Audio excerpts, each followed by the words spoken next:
第一次嚟到南疆喀什咧，俾我嘅印象就係呢度都真係有啲似摩洛哥，但係觀察咗2日之後，我開始發現其實同摩洛哥又好唔一樣，各有特色。開頭會比較容易攞嚟比較嘅，咁啊，但係慢慢睇下，親身體驗下咧，又會覺得兩個地方係完全都唔一樣。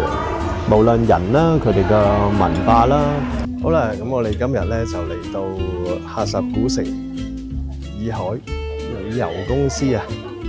咁啊，今日有個剪彩儀式。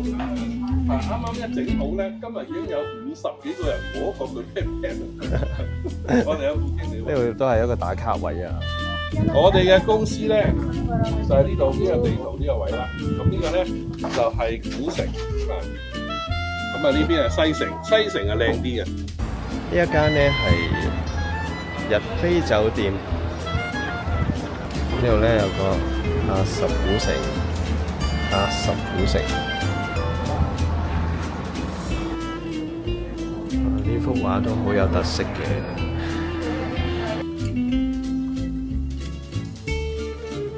呢度係洗手間，就係浴室啦。呢度有幅喀什嘅古城嘅門口啊。咁呢一度咧，每一日嘅朝早10點咧，都會有一個叫開城嘅儀式。總之每一日咧都有一個表演嘅。呢度係國家級嘅旅遊景區5個 A 嘅。我哋一齊行入去睇下。我在喀什古城很想你。好啦，唔知係咩方向行。有好多嘅民族嘅服飾可以租借啦。我開頭諗緊咧，夜晚11點冇人㗎咯，但係夜晚11點人山人海喎。呢度又有間係做攝影嘅，喺門口冇寫價錢，陣間睇下有冇啲有寫價錢嘅先。聽講係好平。呢啲嘢食咧就會令我想起呢個馬拉喀什，都有好多呢一啲鋪頭。我去高頭區睇有睇到。哇！真係好多旅客喎。你睇下個古城到底有幾大？其實係好大咯。我而家係喺呢度。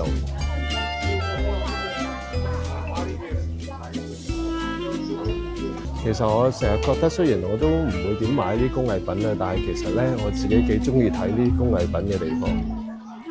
你俾我見到有一間係有價錢嘅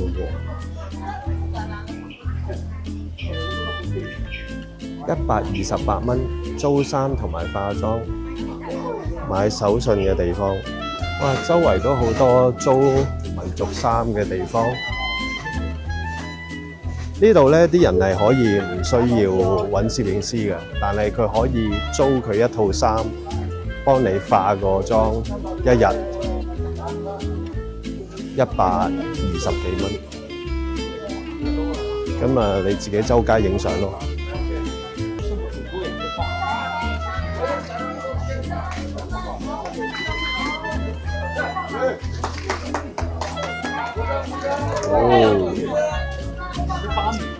準備去白沙湖，但係去白沙湖之前咧，我哋需要申請一個叫做邊防證，我哋就嚟到呢一度。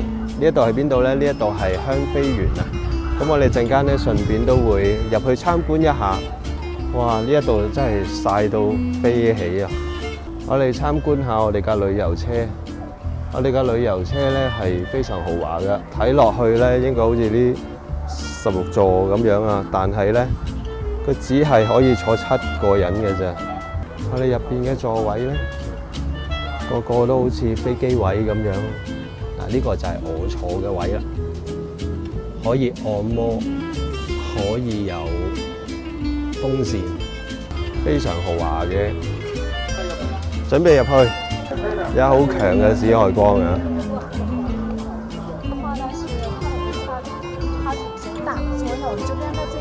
好啦，我哋眼前邊嘅咧就係香飛園嘅墓地啦。呢有啲剝落啦，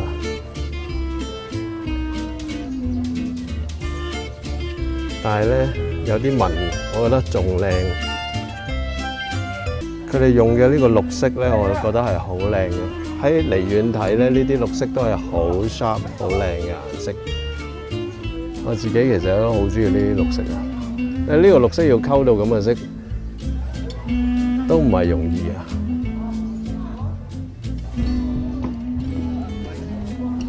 好啦，喺我身後咧就係呢一個香飛園。啱啱咧行近少少睇下，所有嘅一磚一瓦望落去都好靚。而家咧係白沙湖嘅晚上8點半嘅時間，準備日落。今次咧我就係住呢邊第一間，同大家參觀下間房嘅。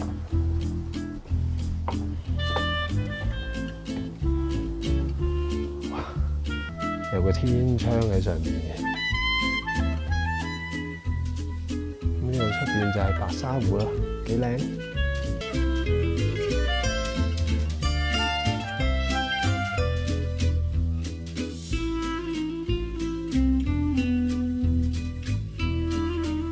即係都睇到好多一啲呢度嘅特色。我希望下次再嚟咧，可以帶大家一齊去一啲特別啲嘅地方去體會一下，影下一啲新疆嘅景色。喀什嘅古城咧係一個相對比較新嘅一個旅遊點，咁但係裡面咧，我覺得係有啲位置都幾適合我哋影人像相嘅。咁啊〜另外一邊咧有一個叫做高台民居，高台民居咧都係我自己比較傾向中意嘅一啲古舊嘅建築，因為嗰邊係相對真係比較舊啲嘅古建築，反而喺摩洛哥你想揾呢啲地方影相咧，就比呢度難啦。呢度因為佢係一啲嘅商店嚟嘅。咁只要你一啲簡單嘅少少幫襯下飲杯嘢咧，你亦都已經可以影下相噶啦。老闆，好好人啊。OK， 我哋啱啱入咗呢間鋪頭影相，好靚。但係呢個門口都可以玩嘅喎。可以。嚟多一次。OK， 好，可以啊。好 ，Benny 啦。OK， 好。OK， 再嚟。好，慢，再翻轉頭。OK， 得。大家係咪覺得嚟到新疆應該冇啖好食？我哋第2餐食中餐啊！哦，哇 ！Hello， 教授。我哋咧好難得咧，係有佢哋一同嘅，我覺得咧好快。係非常愉快啊！我哋又有中餐食啦，估唔到啊！有燒牛肉、牛肋骨。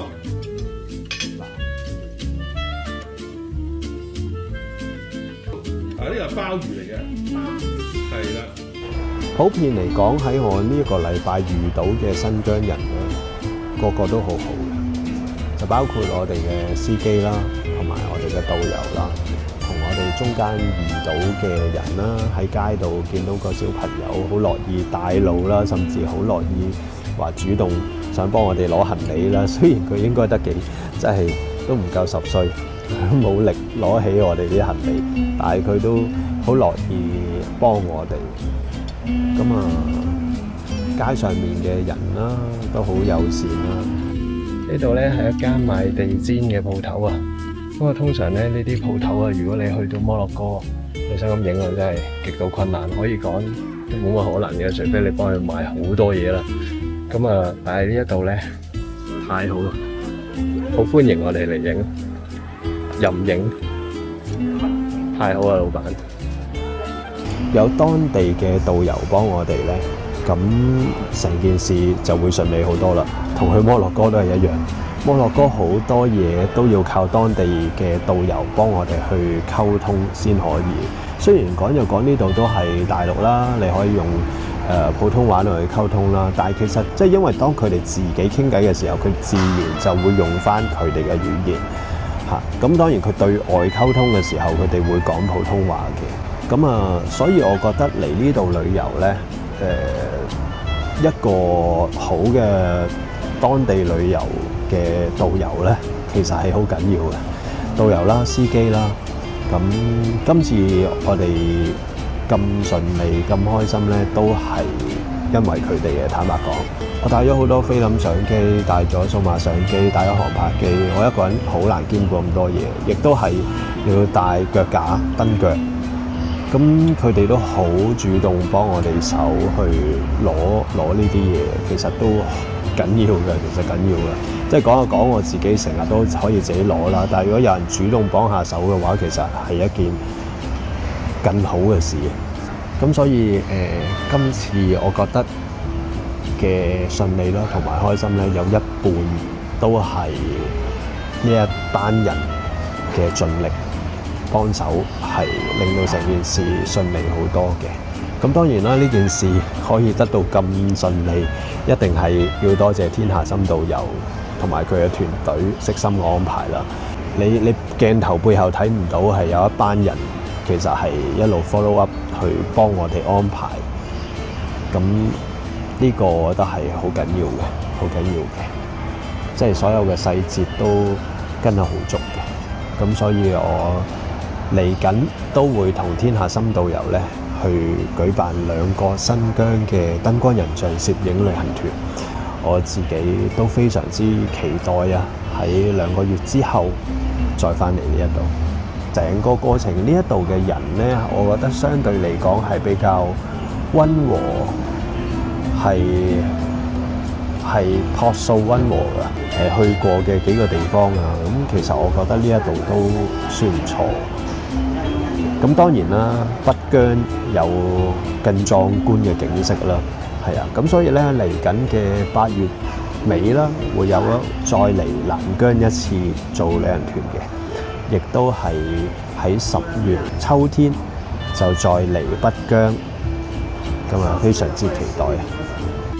咁唔出係乜嘢？生果咯。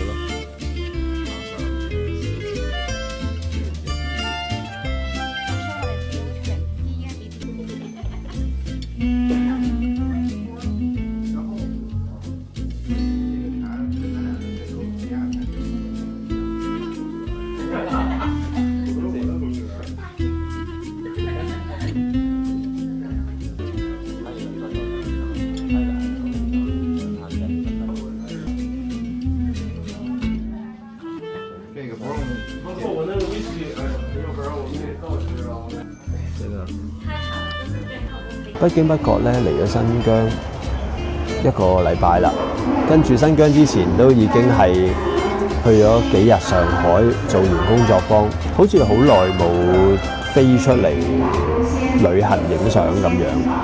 所以我今次嚟探路咧，我花咗啲時間去揾位，但係我唔係個個位都有影相，有啲位我自己睇過，我覺得 OK， 咁我就去睇下第二度啦。咁所以今次我自己唔係話影咗好多。好啦，咁我今次嘅新疆之旅呢，就嚟到呢一度啦。希望呢8月中嘅時候，新疆嘅旅行團可以見到大家。